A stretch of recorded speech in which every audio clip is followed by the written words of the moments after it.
Okay, so this is a question that I get asked online and in the shop where I work quite often, so I thought I'd make a short video about it. It's bikes for beginners and bikes for particularly for women that perhaps are a bit nervous about taking up road riding and riding with drop handlebars for the first time. Okay. Get asked this a lot in the shop, especially ladies that have been commuting, maybe riding on flat bar hybrids and want to take their first step into a drop handlebar road bike, maybe for a bit of weekend club riding, sportive riding, or the really common one as well is taking up triathlons. Okay, so what do you need?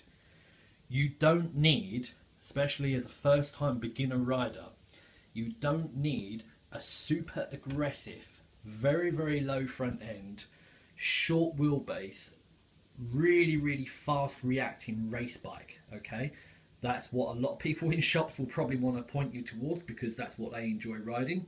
It's what the pros are riding. It's not going to be right for you. What do I mean by aggressive? Okay, so if we look at the front end of this bike here, this is my wife's bike. This is a Specialized Ruby based on the men's version of the Roubaix. Check out the Paris-Roubaix race on Wikipedia. It will tell you all about that, and these bikes were designed specially for that. Okay, so basically it's a very arduous, bumpy, cobblestone, long ride.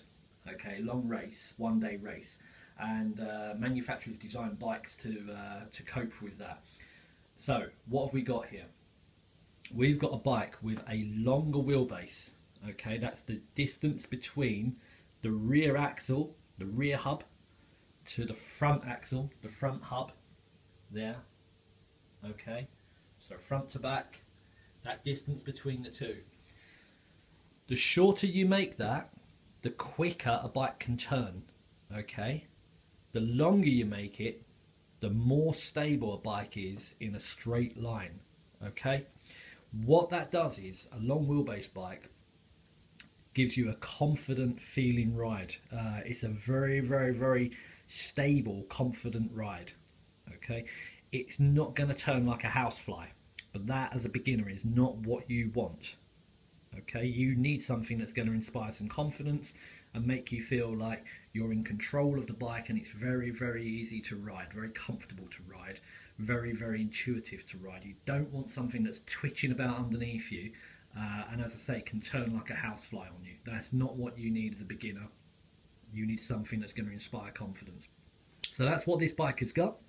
There are other bikes on the market like it as well. I'm not in any way endorsed or sponsored by Specialized. This bike just happened to be one that suited my wife entirely. So long wheelbase, taller at the front end. Okay, these handlebars, this tube here, this head tube here, determines the height of the stem and the handlebars here. Very short, very short head tubes here will lead to a very low front end, much lower than the saddle, and you're going to have a very bum up in the air, head down, aggressive, aerodynamic racing position. Again, as a beginner, that's not what you want. Okay, you want something that's a little bit more relaxed in the geometry, a little bit taller at the front end.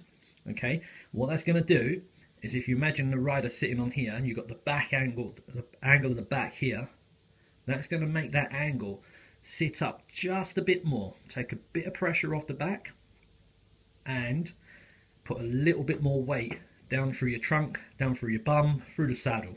Less on the arms, less in the core here in the front of your tummy.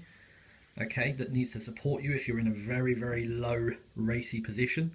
Okay, by putting it back here, a little bit more weight on here, a little bit less on the front, a little bit more relaxed to ride, so you can ride for longer in a comfortable position.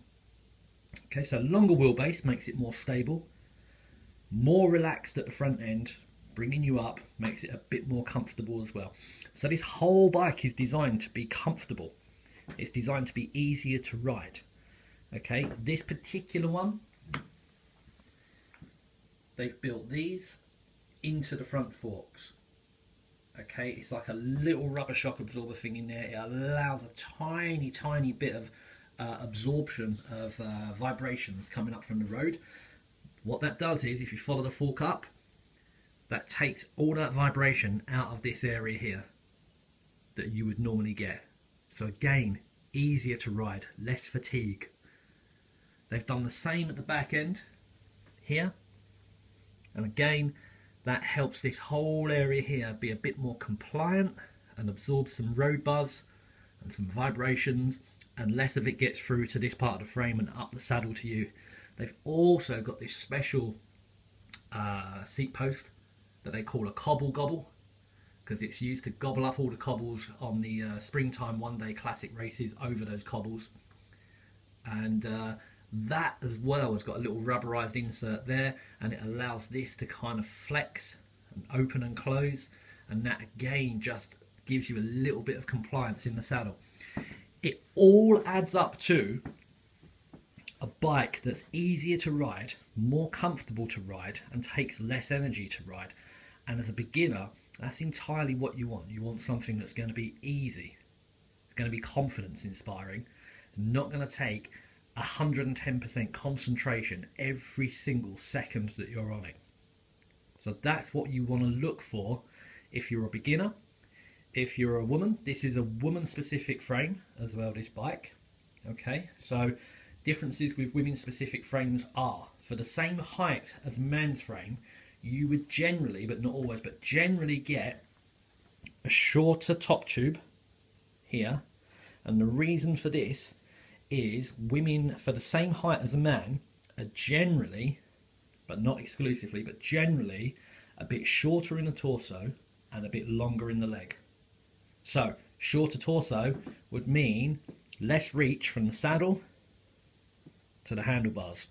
So manufacturers accommodate that by doing a slightly shorter version of the frame. Also as well, again, these are all generalizations, they're not true for every person, so ensure you get a really good bike fit or a bike sizing at a shop when you go to buy a bike. Check out my other video, Are You Riding the Wrong Size Bike? I'll put the link in the comments below so you can watch that. Women specific handlebars, slightly narrower than a man's version for the same size frame. Generally assuming that a woman of the same size, same height, will be slightly narrower skeletally than a man. Okay, so this is to accommodate slightly narrower shoulders in a woman's skeleton than in a man's. Okay, also as well, what you tend to get on a lady's bike from manufacturers is this crank arm here that holds the pedal and connects to the bike to drive the back wheel. That often as well with women's bikes is a little bit shorter than the male equivalent, and that's to make it it's all to do again with, without going too deep with this, it's all to do with our skeletons and the differences we've got, and the strengths and weaknesses that we each have as a gender.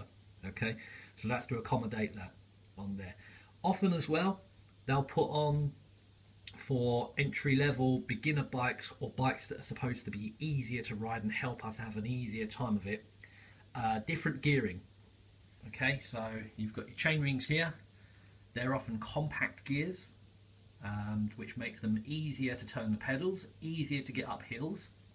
And at the back, you usually have larger gears at the back. Larger gears at the back mean easier to pedal as well. So you've got lots of options there, but included in those options are easier to pedal gears as well. So you can spin the legs, keep your pedaling speed up, even when you're riding up tough hills.